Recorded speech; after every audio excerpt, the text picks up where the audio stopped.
Olá, eu sou Ranieri Salles e este é o programa Nisto Cremos, as grandes verdades da Bíblia.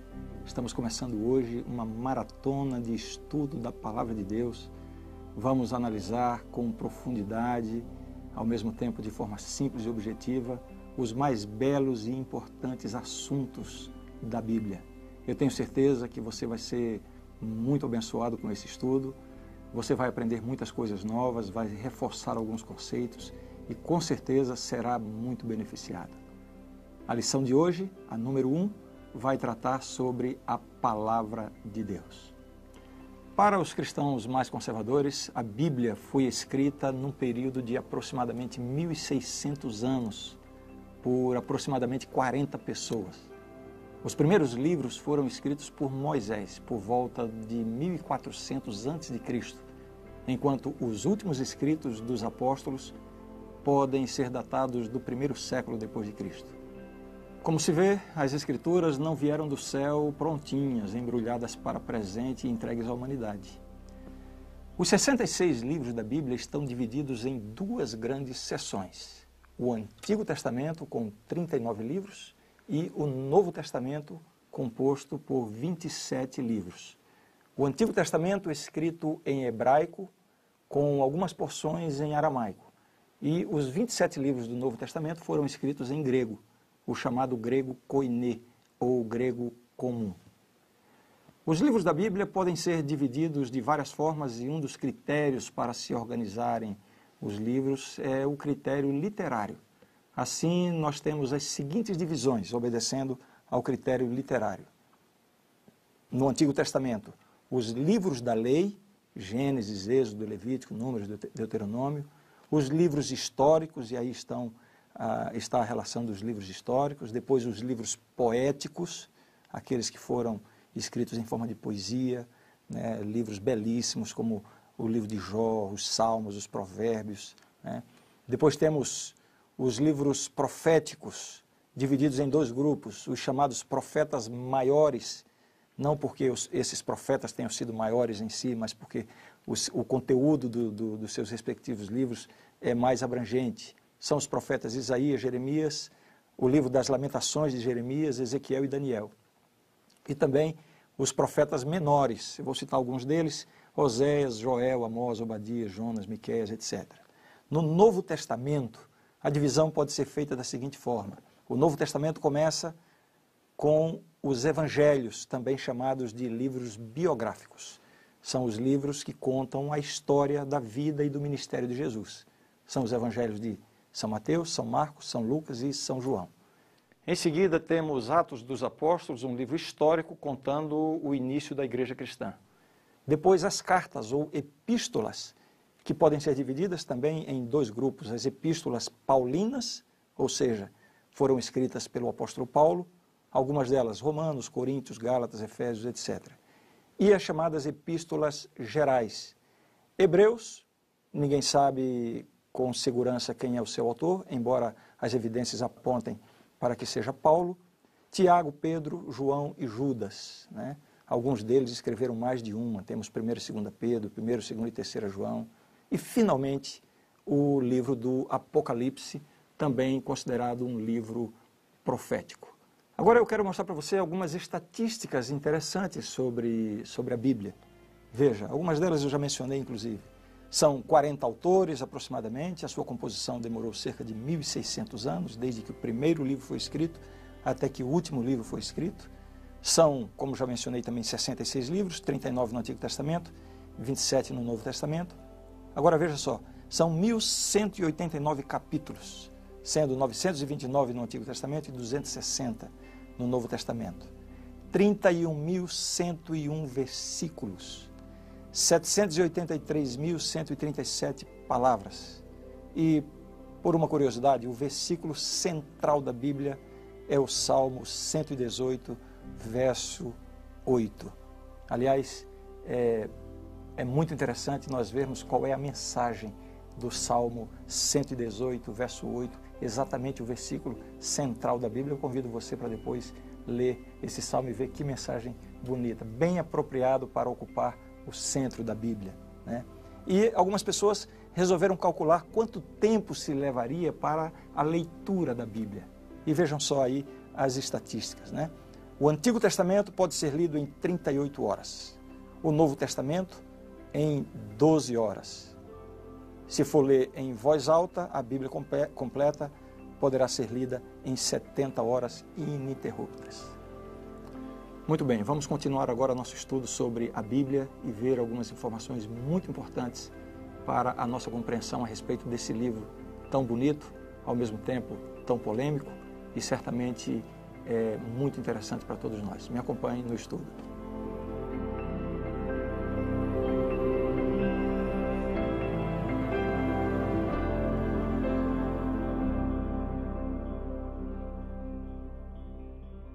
Dizemos que a Bíblia é a revelação de Deus. Mas o que exatamente significa isso? Como é que Deus se revela ao ser humano? Existem basicamente duas formas de revelação divina. A primeira delas nós chamamos de a revelação geral. A revelação geral é aquela através da qual o ser humano pode ter vislumbres da natureza e da pessoa de Deus. Deus se revela de alguma forma através da natureza, através da história, através do comportamento e da consciência do homem.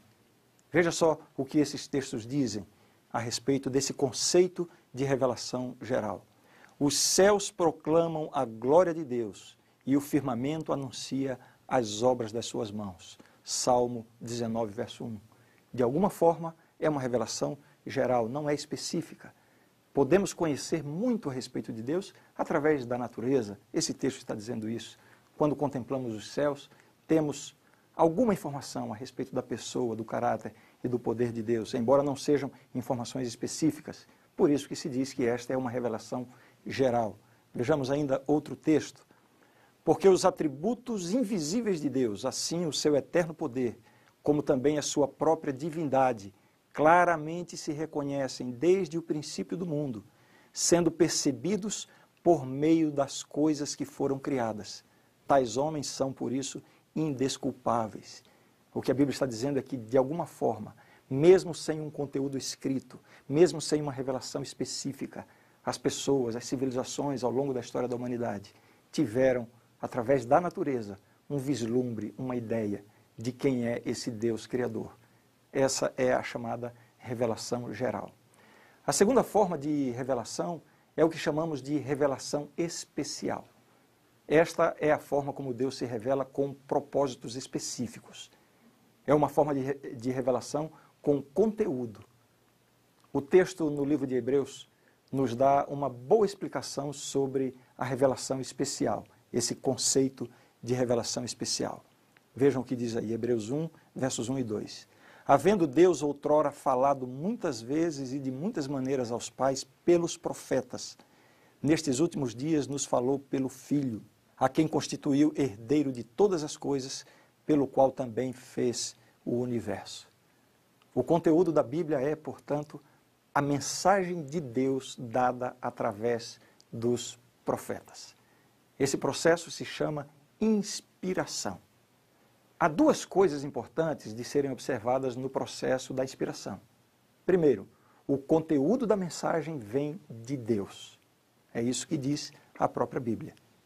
Toda a Escritura é inspirada por Deus e útil para o ensino, para a repreensão, para a correção, para a educação na justiça.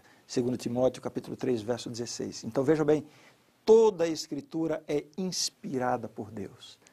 A palavra original usada aqui no grego, theopneustos, inspirada, significa proveniente do fôlego de Deus, né? De alguma forma soprada por Deus. Esse é o conceito de inspiração. Um outro texto, 2 Pedro 1, 21, diz assim, porque nunca jamais qualquer profecia foi dada por vontade humana, entretanto homens santos falaram da parte de Deus, movidos pelo Espírito Santo.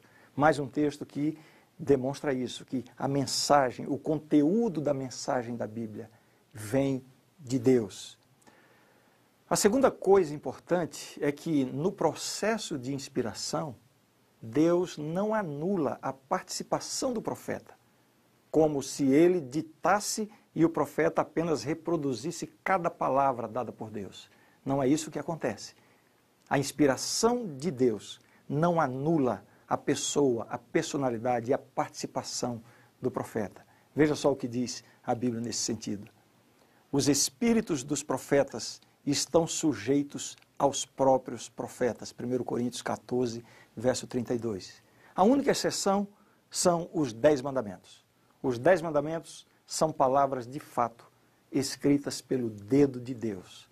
A lei de Deus é algo tão importante que Deus preferiu Ele mesmo escrevê-las. Isso significa que os profetas traduziram estas revelações em linguagem humana, com todas as limitações e imperfeições a que o ser humano está sujeito, sem, contudo, deixar de ser o testemunho de Deus. Ou seja, vamos entender bem, Deus dá a mensagem, o profeta escreve essa mensagem em sua própria linguagem, mas o Espírito Santo, que inspira o profeta, ele mesmo supervisiona de tal forma a não permitir que a mensagem seja comprometida por causa das limitações da linguagem humana. Em outras palavras, dizemos que os profetas, não as suas palavras, é que foram inspirados. Esse conceito se encaixa perfeitamente com o padrão divino de se revelar ao ser humano. Veja, a mais perfeita e completa revelação de Deus está na pessoa de seu próprio Filho, Jesus Cristo. E Cristo é a combinação entre o divino e o humano. Ele é Deus e ele é também homem. O mesmo se dá na revelação das Escrituras, uma combinação entre o divino e o humano. A mensagem vem de Deus, as palavras são dos profetas. Isso se torna evidente quando observamos, por exemplo, as diferenças de estilo entre os diversos autores da Bíblia. Paulo escreve de forma mais erudita, com um raciocínio mais rebuscado. Pedro, por sua vez, tem um vocabulário mais limitado, típico de um pescador sem muito estudo. Encontramos até alguns erros gramaticais nas escritas de Pedro e João, mas o mais maravilhoso de tudo isso é que Deus usou pessoas assim, pessoas comuns, seres humanos que se entregaram à influência do Espírito Santo para transmitir a sua palavra. E a palavra de Deus assim se torna um guia seguro, pela garantia, pela supervisão, pela inspiração do Espírito Santo. Ela está destituída de erros de doutrina e, por isso, é absolutamente confiável. Vejamos agora o que podemos saber sobre a função das Escrituras. Qual a função da Bíblia para o ser humano? Vejamos o que diz o texto bíblico. Romanos 15, verso 4. Pois tudo quanto outrora foi escrito, para o nosso ensino foi escrito, a fim de que pela paciência e pela consolação das Escrituras tenhamos esperança. Quantas coisas importantes aqui, não é? Para o nosso ensino, a fim de que tenhamos esperança. Considerando que a Bíblia é a mensagem de Deus, inspirada pelo Espírito Santo, nós devemos tê-la como única regra de fé e prática. A vida do cristão não deve se basear em ensinamentos humanos, nem em tradições da igreja. A nossa única regra de fé e prática deve ser a Bíblia.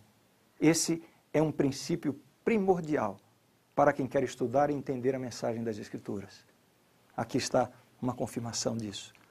Isaías 8, 20 diz assim: à lei e ao testemunho, se eles não falarem desta maneira, jamais verão a alva. Essa expressão, a lei e ao testemunho, é uma expressão que se refere às Escrituras.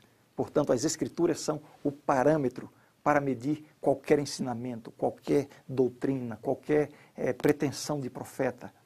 A lei e ao testemunho. Algumas pessoas escutam por aí que a Bíblia e a ciência não se harmonizam. Apesar de muitos eruditos fazerem esse tipo de afirmação, existem cada vez mais evidências da autenticidade da Bíblia. Foram feitas várias descobertas arqueológicas relacionadas diretamente com a Bíblia. Calcula-se que aproximadamente 40 personagens bíblicos tenham tido a sua historicidade confirmada por meio de documentação arqueológica. Um dos principais arqueólogos da atualidade, William Dever, tem se esforçado para contestar afirmações que lançam descrédito à autenticidade da Bíblia. E o mais interessante é que ele não tem nenhuma motivação religiosa, porque ele é agnóstico. Bem, como eu ia dizendo, vários personagens bíblicos têm tido a sua historicidade comprovada pela arqueologia moderna. Essa é uma evidência de que a Bíblia é um documento confiável. Eu vou mostrar para você alguns desses exemplos. Aqui está na tela. Comprovação arqueológica de alguns personagens da Bíblia. O rei Davi foi comprovado arqueologicamente a existência dele em 1993, Caifás em 1990, o rei Ezequias em 1830, Pôncio Pilatos em 1961, o rei Jeú em 1845, Herodes o Grande em 1996. Eu estou apenas dando alguns exemplos de evidências científicas, arqueológicas, comprovando o conteúdo da Bíblia. Portanto, a Bíblia e a ciência não são contraditórias, ao contrário do que muita gente fala. Uma outra evidência científica da Bíblia são as diversas informações que contrariaram as crenças da época em que foram escritas, mas que foram, em séculos recentes, comprovadas pela ciência moderna. Veja somente algumas delas. Gênesis capítulo 15, verso 5, afirma que as estrelas são incontáveis e acreditava-se que eram apenas alguns milhares. No entanto, a ciência moderna comprova que, de fato, a Bíblia estava certa em afirmar isso, embora não tendo nenhuma forma de fazer a observação científica, uma prova de que havia uma orientação de Deus dando essa informação. Né? No livro de Jó, capítulo 26, verso 7, ali há a afirmação de que a terra está suspensa no vácuo. Puxa vida, até a Idade Média e mais recente ainda se duvidava desta realidade científica, e a Bíblia já dizia isso séculos, 1400, aproximadamente 1400 anos antes de Cristo, uma informação que vem ser confirmada pela ciência nos últimos séculos apenas. Né? Ainda no livro do Jó é feita a menção sobre a pressão atmosférica, o peso do ar, coisa que só foi comprovada séculos, milênios depois. Né? Levíticos fala sobre noções de sanitarismo, né? Práticas hoje reconhecidas e recomendadas pela ciência e que a Bíblia já falava séculos atrás. O livro de Gênesis estabelece, orienta que o melhor dia para a circuncisão deveria ser o 8º dia de nascimento. Por que razão? Evidentemente, na Bíblia não há essa informação científica. No entanto, pesquisas modernas demonstram que os percentuais de protrombina são mais altos exatamente no 8º dia, o dia mais adequado para a circuncisão. Veja, tudo isso demonstra que a Bíblia tem uma origem divina. E é claro, eu estou fazendo aqui algumas pouquíssimas demonstrações de muitas evidências, né, da inspiração da Bíblia. Contudo, uma das maiores evidências da origem divina da Bíblia está em sua coerência. Isso é muito bem argumentado pelo escritor Josh McDowell. Veja, nas palavras dele, ele diz mais ou menos assim: esses 66 livros foram compilados por mais de 40 autores, de variada formação educacional e cultural. Josué era general, Daniel, primeiro-ministro, Neemias, servo na corte, Amós, boiadeiro, Lucas, médico, Paulo, doutor da lei, Pedro e João eram pescadores. Os livros da Bíblia foram compilados em diversos lugares e culturas. Ezequiel escreveu a sua obra no cativeiro da Babilônia. Paulo, por sua vez, escreveu algumas de suas cartas na prisão em Roma. Davi, o rei Davi, escreveu alguns dos salmos enquanto era fugitivo no deserto. O profeta Jeremias escreveu enquanto se encontrava no calabouço. Os livros foram escritos em 3 diferentes continentes, a África, a Ásia e a Europa. A Bíblia foi escrita em 3 idiomas, 2 principais, hebraico e grego. Ela trata consistentemente de assuntos muito variados, como, por exemplo, a origem do universo, a existência e a natureza de Deus, a natureza e o propósito da humanidade, a origem e a extensão do mal. Veja, Seria de esperar que o resultado de tal diversidade fosse um texto caótico, cheio de contradições e distorções. Mas não é isso o que se vê na Bíblia. Ela é consistente, coerente e digna de confiança. Nenhum de seus autores é contraditório entre si. O caráter divino da Bíblia também se revela em sua maravilhosa concepção de Deus, da criação, da redenção e da natureza e destino do homem. Não encontramos essas concepções elevadas nos livros sagrados das religiões pagãs. Nos mitos da criação do Oriente Próximo, por exemplo, os deuses geralmente encontravam descanso ou eliminando deuses importunos ou criando seres humanos para trabalhar a fim de que os deuses descansassem. Uma noção distorcida da realidade. A Bíblia não apresenta dessa forma.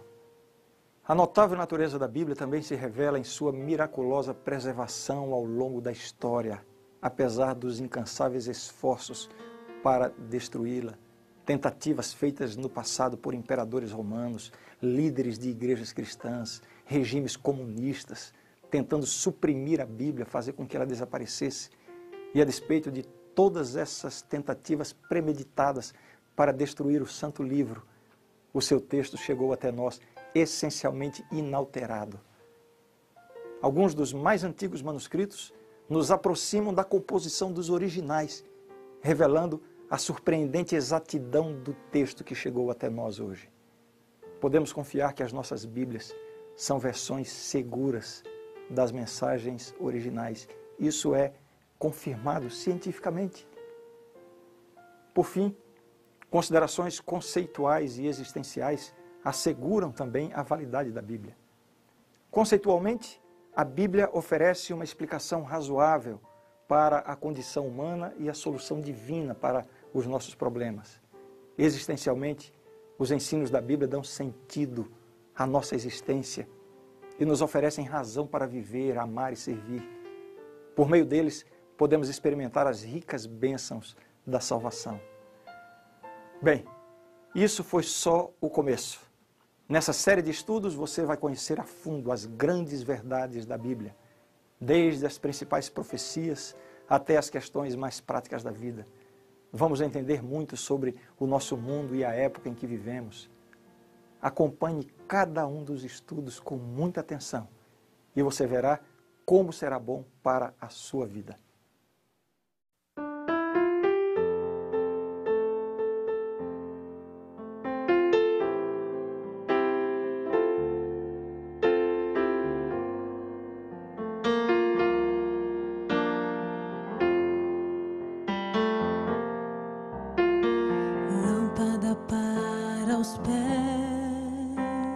Luz para o caminho nós teremos, unidos pela palavra, espada de poder, verdade que liberta, nós teremos, unidos pela palavra.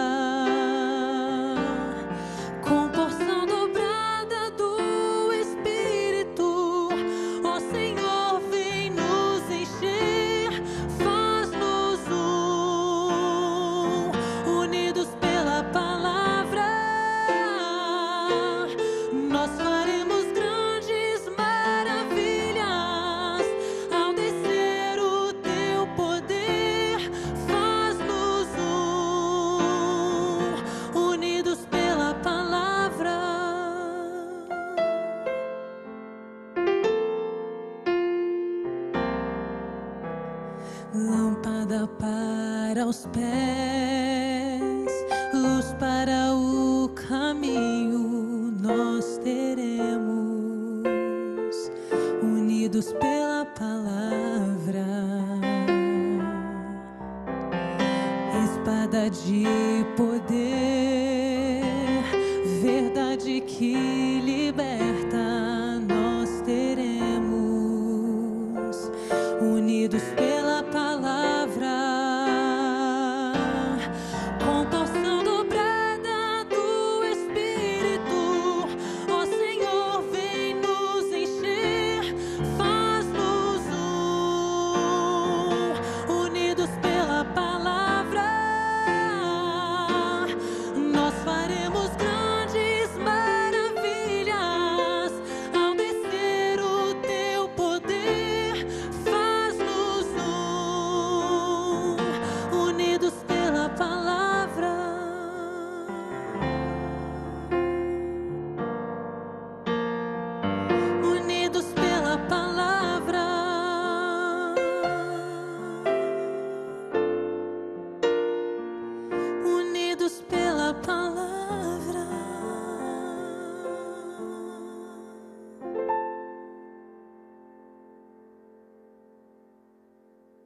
A grande verdade do estudo de hoje é esta: as Escrituras Sagradas, o Antigo e o Novo Testamento, são a palavra de Deus escrita, dada por inspiração divina por intermédio de santos homens de Deus que falaram e escreveram ao serem movidos pelo Espírito Santo. As Escrituras Sagradas são a infalível revelação de sua vontade. Constituem o padrão de caráter, a prova da experiência, o autorizado revelador de doutrinas e o registro fidedigno dos atos de Deus na história. Esta é a verdade e eu creio nisto. A partir do próximo estudo, nós vamos começar uma análise profunda sobre Deus, a pessoa de Deus. Deus é um Deus único ou é uma trindade? Como a Bíblia aborda essa questão? Não perca!